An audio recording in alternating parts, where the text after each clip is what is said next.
Hi friends, welcome to my channel Kousi Lifestyles. இன்னைக்கு நம்ம என்ன பார்க்க போறோம்னா பாசிப்பருப்பு பாயாசம் பண்ண போறோம். ஸோ என்னோட ஸ்டைலில் எனக்கு நான் பண்ண போறேன். எப்படி பண்ணுறேன்றது வீடியோ ஃபுல்லாக பாருங்கள், ஸ்கிப் பண்ணாமல் பாருங்கள். இப்போ வந்துட்டு நம்ம பாயாசத்துக்கு பாசிப்பருப்பை நல்லா வறுத்துக்கலாம். நம்ம வறுத்துட்டு வேக வச்சோன்னா அந்த வாசனையே நல்லாயிருக்கும். ஸோ அதனால் வறுத்துக்கலாம். ஹாய் ஃப்ரெண்ட்ஸ், இப்போ வந்து பாசிப்பருப்பு பாயாசத்துக்கு நம்ம வறுத்துட்ருக்கோம். ரொம்பவே வறுக்க வேணாம், லைட்டாக வறுத்தா போதும். ரொம்ப கலர் வேணும் அப்படின்றதுல வேணாம், லைட்டாக வறுத்தா போதும். அடுத்து என்ன வச்சுருக்கோம், நம்ம வெல்லம் வச்சுருக்கோம். வெல்லம் நல்லா வந்துட்டு அது நல்லா வந்துட்டு கொல கொலன்னு ஆகிற மாதிரி விடுறோம். பாசிப்பருப்பு வேக வச்சு எடுத்து வச்சாச்சு.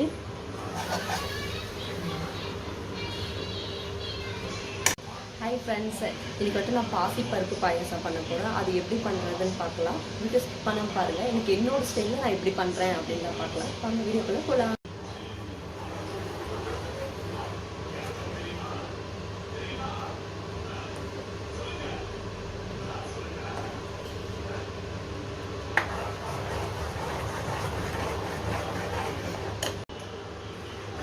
இது வெல்லத்தை வந்துட்டு நம்ம சிம்லேயே வச்சுட்டோம். சிம்லேயே வச்சு ஸோ அதனால் இது பண்ணி விட்டுக்கலாம்.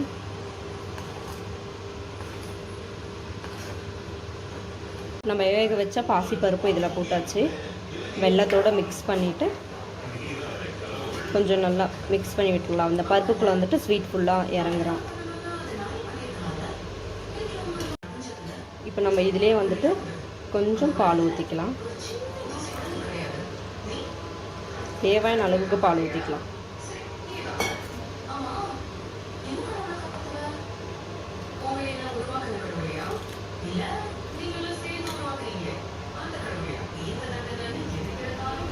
தேவையான அளவு பால் ஊற்றிக்கலாம் நமக்கு.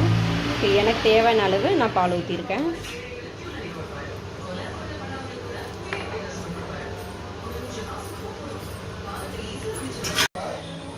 இதில் நம்மளுக்கு தேவையான அளவு ஏலக்காய் பொடி சேர்த்துக்கலாம், லைட்டாக சும்மா வாசனைக்காக.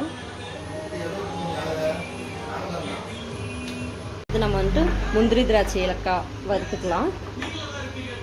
நல்லா கலர் ப்ரௌனிஷ் ஆகிற வரைக்கும் நம்ம வந்துட்டு இது வந்துட்டு வறுத்தாச்சு. நம்ம வச்சுருக்க பருப்பு பாயாசத்தில் இதை கொட்டிக்கலாம்.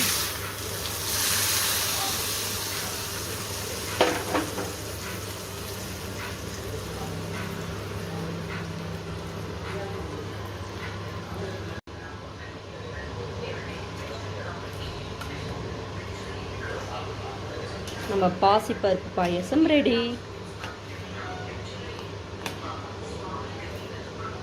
டேஸ்ட் எப்படி இருக்குன்னு கேட்கலாம். எங்கள் அம்மா கிட்ட டேஸ்ட் எப்படி இருக்குன்னு கேட்க போகிறேன்.